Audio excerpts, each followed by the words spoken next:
Welcome to Think Tech on OC16, Hawaii's weekly newscast on things that matter to tech and to Hawaii.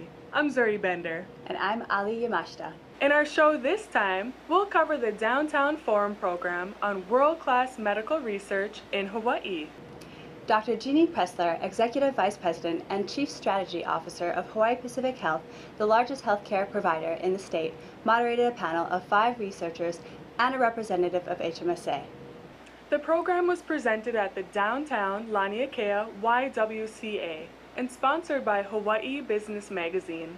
Opening remarks were made by Democratic candidate for Governor David Ige. He was introduced by Steve Petranek of Hawaii Business. David is an engineer. Now, and I mean that's his profession, but that's also the way he thinks. Now, I think in a group here of scientists, you may appreciate that. He analyzes situations, he collects information, he collaborates before taking action. Reason and evidence, not gut instinct. And I think our state government could use a bit more analytical problem solving. Anyone agree on that? Okay, so with that in mind, please welcome State Senator David Ige. As the state with the longest average lifespan in the nation and one of the longest in the world, we value health and truly appreciate those whose medical care make our healthy aging possible. This is not a recent development. Long before others arrived in these islands, the medical rock stars of the native Hawaiian people were known as la'au lapa'au, or healers who successfully used plants and herbs to treat illnesses and injuries. Today we are still studying some of these natural materials to discover the secrets of their healing properties. I'm glad to be a part of this panel and being able to introduce this panel of rock stars in the health medical research community, because they truly offer an opportunity for the state of Hawaii to make progress in this very, very important area as a mechanism to diversify our economy. Hawaii's wide variety of ethnicities have long offered a wealth of medical research opportunities to our scientists here at the University of Hawaii John A. Burns School of Medicine, as well as the Cancer Center.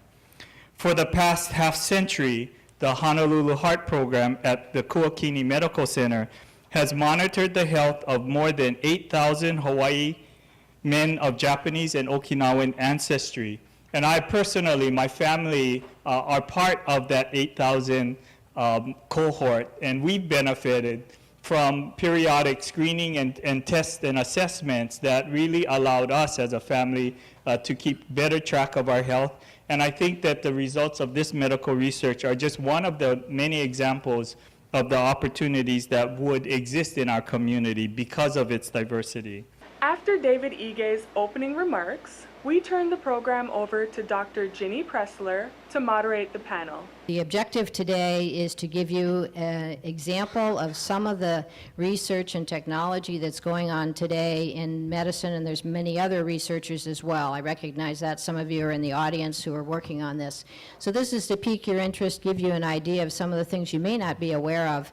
The panel consisted of 5 medical research scientists in Hawaii: Susie Chen of the Cancer Center of Hawaii, Peter Greenwood and Scott Lozanoff of the John A. Burns School of Medicine, Charles Rosser and James Turkson of the UH Cancer Center, and a representative of the health insurance industry, Hilton Rathel, Executive Vice President of HMSA. Over 70,000 Americans will be diagnosed with bladder cancer this year, and over 14,000 will die of bladder cancer this year.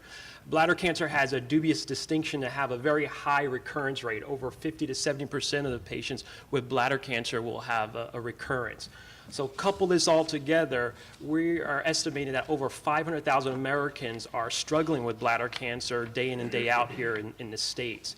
You can see behind me some pictures about how we diagnose bladder cancer. So I look into the bladder with a little TV camera. It shows me the tumor, and at the end of the camera, I have a little knife that will scrape off the tumor, and I can send that to pathology, and they'll tell me exactly what it is and how aggressive it is. So we do have ways to non-invasively detect bladder cancer, and one of the tests I'm showing you here is called urinary cytology. And we ask the patients to give us a urine sample, and we'll look at the urine sample under a microscope. And as you can see here on the left-hand side, we have a normal urine sample, and on the right-hand side, the abnormal urine sample. So that's anyone can distinguish these two. But a lot of times the sample looks like what you see there in the middle, and the pathologist will then come back and say it's a question mark. They don't know exactly what's going on. So this way of diagnosing bladder cancer is only effective about 3 to 5 times out of 10. So 30 to 50% of the time it's effective. I'm a professor at the Cancer Center. I'm also the director for the Natural Products and Experimental Therapeutics, focused on how we can derive new anti-cancer drugs from natural products. Natural products, I mean, from natural sources, plants, sea creatures, fungi, and bacteria. Next slide, please. So what is the problem? What are we really wanting to solve? Of course, we all know that we want to solve cancer. But within cancer, there are a lot of changes that have led to the cancer. What I have here is a biological molecule that has gone haywire in its function. And that biological molecule, I'm using an acronym, we call it ST83, STAR3. STAR3 is a biological molecule, is gone haywire. When it goes haywire, on the right side, on the left side, it drives all the processes that allow cells to continue to grow uncontrollably, which is what cancer really is. So cells don't stop growing uncontrollably, and that leads to the solid mass of the tumor. So then, if we're able to block the STAR3 and its functions, then we let the tumor cells die and the tumor shrink. Pharmacogenomics is very straightforward. Genomics is genes, pharma is drugs, and it's really about understanding the genes of each individual and how they help us metabolize those drugs. Next slide. Oddly enough, Hawaii was at the forefront of this about 5 months ago when our Attorney General had the sense to say, hey, the pharmaceutical companies are spending a lot of our money for these medications that don't work. And in fact, you manufacturers owe us about $30 million for giving out Plavix that doesn't work. Next slide. If you dig deeper, you realize that Plavix is not the exception, it is in fact the rule. And in fact, about 50% of these drugs in any given individual don't really work at all. And that, next slide, is a huge value proposition for us at about $400 billion. In addition to the cost of the medication, you're looking at about 3.8% of the overall hospital admissions nationwide. That's about 1.5 million a year. They're adverse drug reaction related. Next slide. So what did we do? Fortunately, of the 25,000 genes that you have in the body, only 10 of them are involved in 90% of drug metabolism. What I wanted to share with you all today is radiation and how it's used to treat cancers and how technology has really affected our ability to actually give these treatments.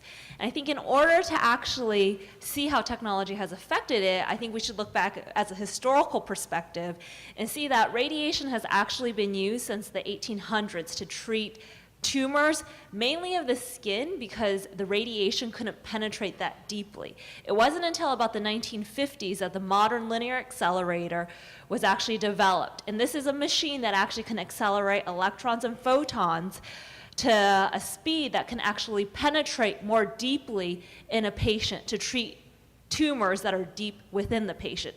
Even then, though, we were still limited by the way we were actually giving the radiation. So we could only give them mainly in boxes and rectangles and circles. You can see that in the lower picture in the middle.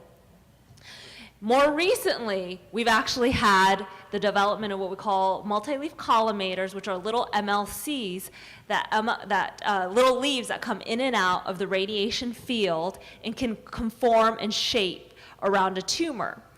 Still, there's still a little bit of radiation that goes to the normal tissue with that. So we have to still think beyond that and how we're actually going to make that better.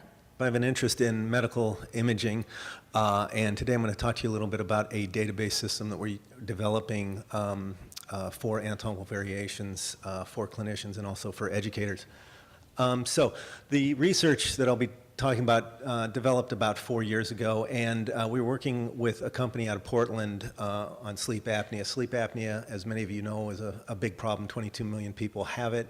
$2 billion in direct costs, about $22 billion in indirect costs, or 100 billion in direct costs. But it's, from an anatomical standpoint, it's a pretty simple structural issue. You can see in the picture here, this is a cross-section of the head. You can kind of see the hard palate.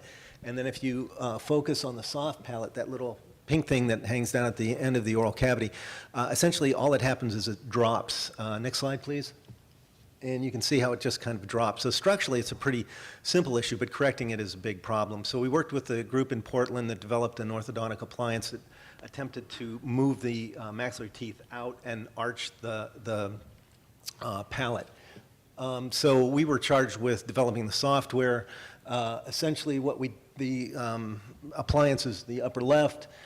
We developed software that you could visualize the airway on the patient and also quantify it. And the idea was to provide those images directly through the patient. So we developed software that would allow this to be sent to the patient via a phone, for example. I want to talk to you about one drug that's out there right now, and the drug's called Sovaldi. It is manufactured by Gilead Science, and we don't know exactly how much it costs to actually develop. The estimate is somewhere between $1 and $5 billion. That's billion with a B. It's designed to treat hepatitis C, which is a liver-wasting disease. And approximately, it's estimated about 3.2 million people nationally, maybe up to 5 million in the United States have hepatitis C. It kills about 15 to 19,000 people each year nationally.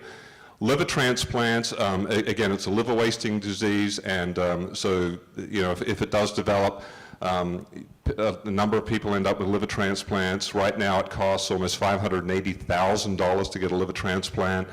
Now with this drug, Sovaldi, and there's been hepatitis C drugs out for a number of years, but this is a new drug, just came out this year, FDA approved, and it's a 90+% cure rate in trials. Now that's impressive. I mean, you heard about some of the research that's going on. This is a very, very effective drug. It has minimal side effects, and it's been described as a revolutionary treatment. Okay, so what's the problem? Okay, next slide. Well, the problem is this. You can see the bottle there. It's a bottle of the pill, 28 tablets. It's $1,000 a pill. So that bottle is $28,000 worth of drugs. The treatment for a course of Sovaldi is $84,000 for the course. Now, the drug is not typically used just, well, it's not always used just by itself. Sometimes it's used in a combination with Alicio or some other drugs as well. And the total course of treatment, including the Sovaldi, Alicio, if you use a drug combo, the labs, the doctor's visits, all the work that goes up, could be as high as $175,000 or even higher.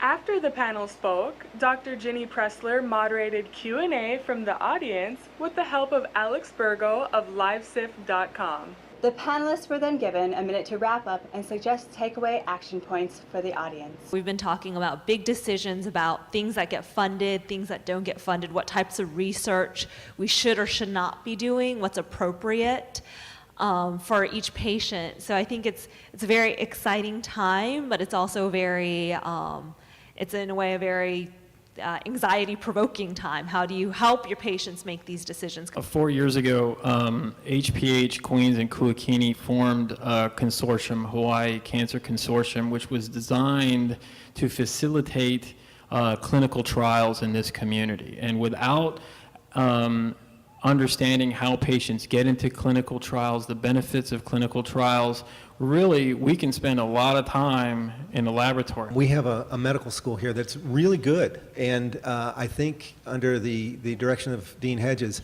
what he's really done is convinced a lot of us who are in labs and really focused that we have got to relate to the community, and he's really pushed that component to it. And I really think that's where this community, at least, is headed. No matter whether you're a PhD or an MD or a DO or a student or an administrator or whoever you are, get involved in your own health.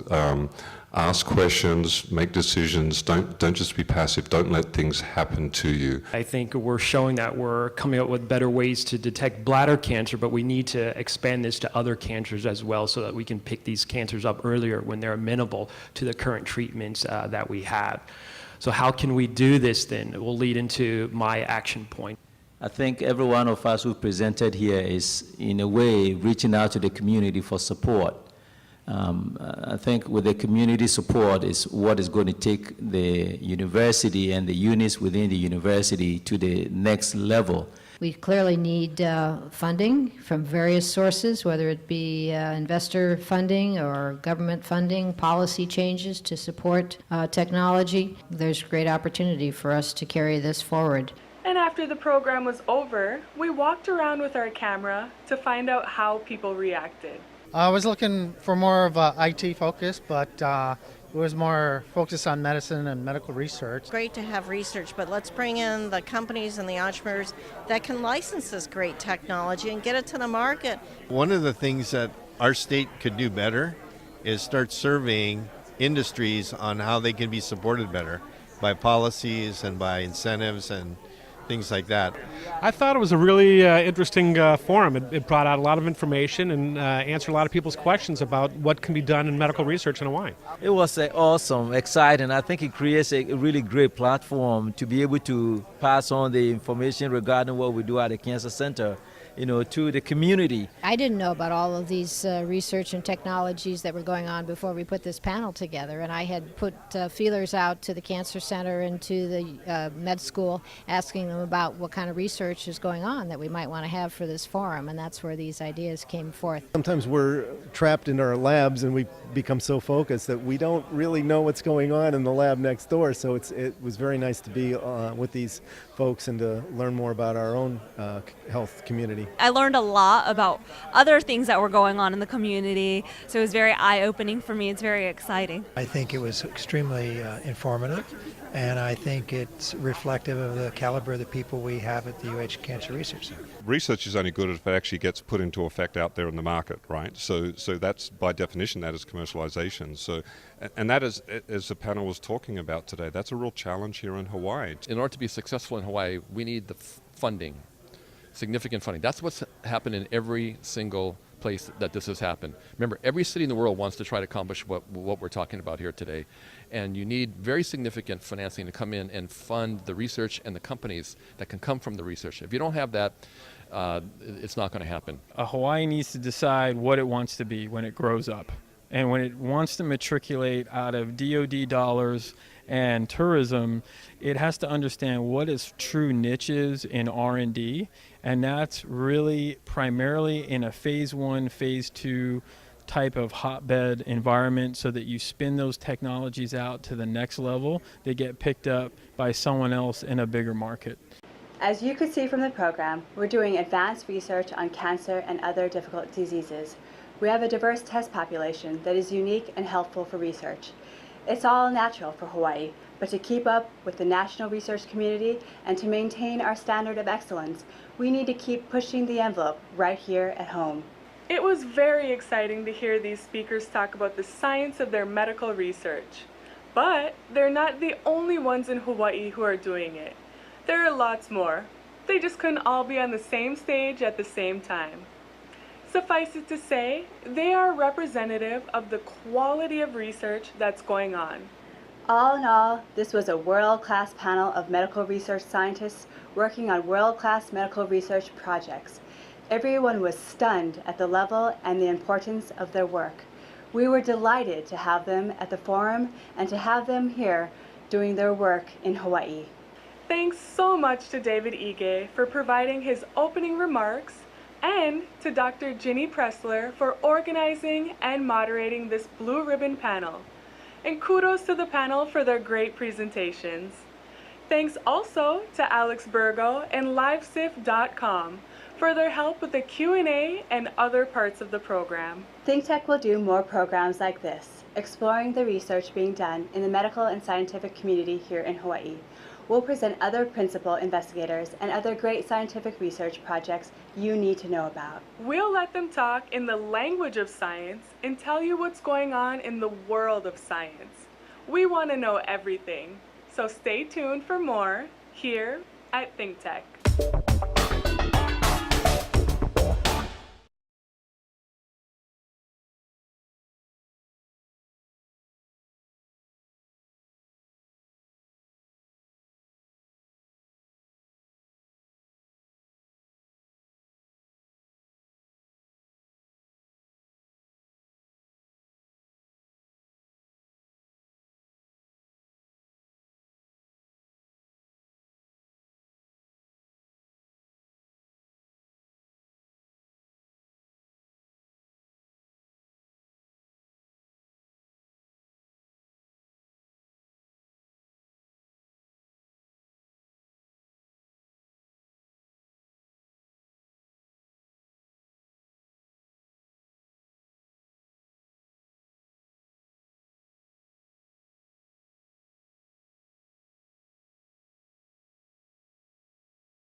And now, let's take a look at our ThinkTech calendar of events going forward.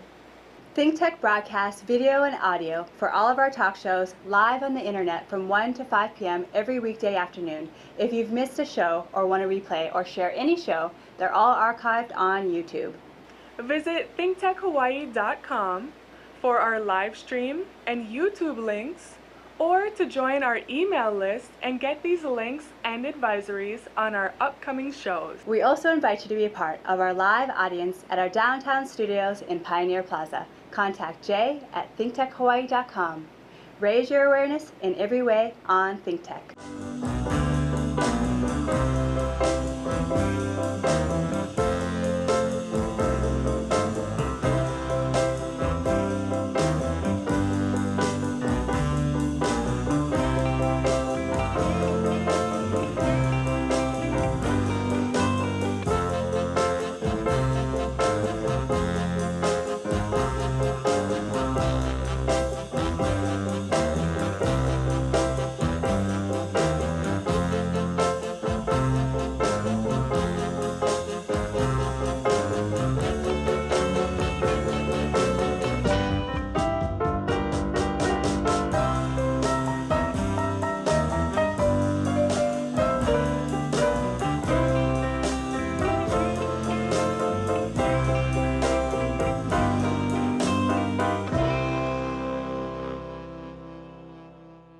Then, on Wednesday, September 24th, ThinkTech will present another Downtown Forum luncheon panel featuring the candidates for the at-large seats at OHA. This allows them an opportunity to express their positions on the issues in that election. This program will also be at Laniakea, so sign up at thinktechhawaii.com. And now, here's this week's ThinkTech commentary.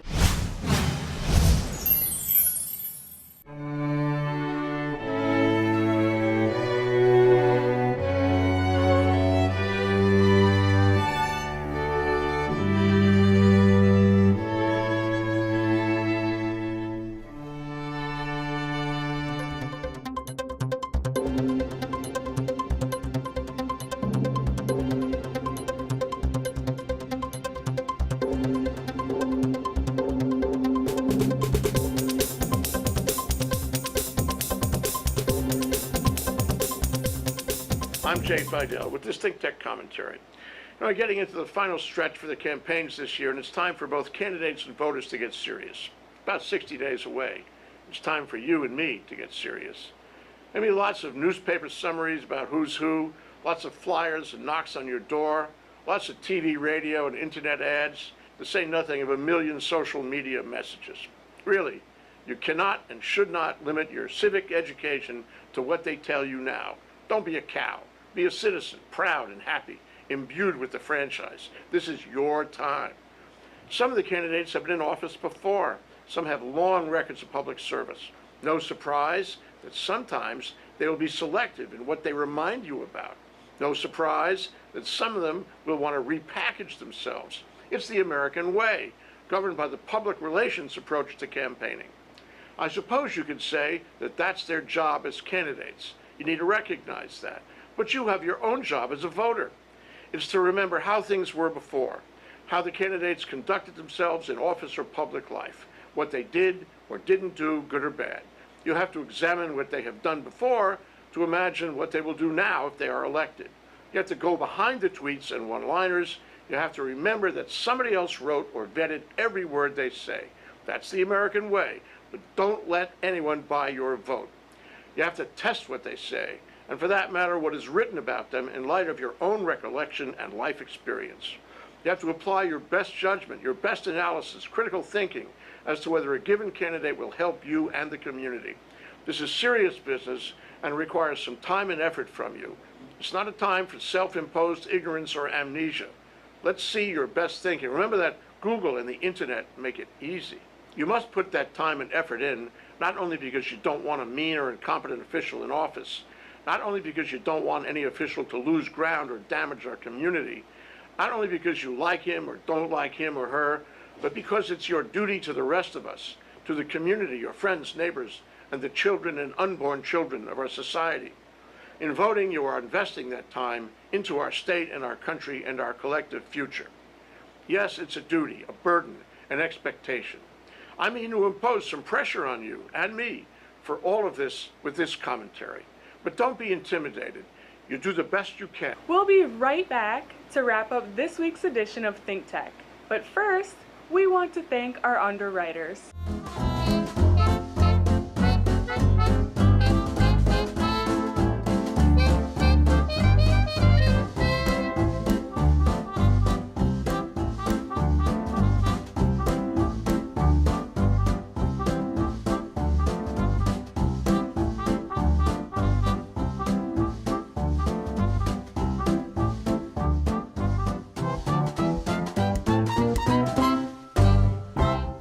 Okay, Ali, that wraps up this week's edition of Think Tech. Remember, you can watch Think Tech on OC16 several times every week. Can't get enough, just like Jay Fidel. For additional times, check out OC16.tv. Definitely, Zuri. For lots more Think Tech videos and for underwriting and sponsorship opportunities on Think Tech on OC16, visit thinktechhawaii.com. Be a guest or a volunteer, a producer or intern, and help us reach Hawaii. Thanks so much for joining us on Think Tech and for supporting tech, energy, diversification, and globalism in Hawaii. You can watch this show throughout the week and tune in next Sunday evening for our next important weekly episode. I'm Zuri Bender. And I'm Ali Yamashita. Aloha, everyone. My name is DJ. I'm growing up with Think Tech.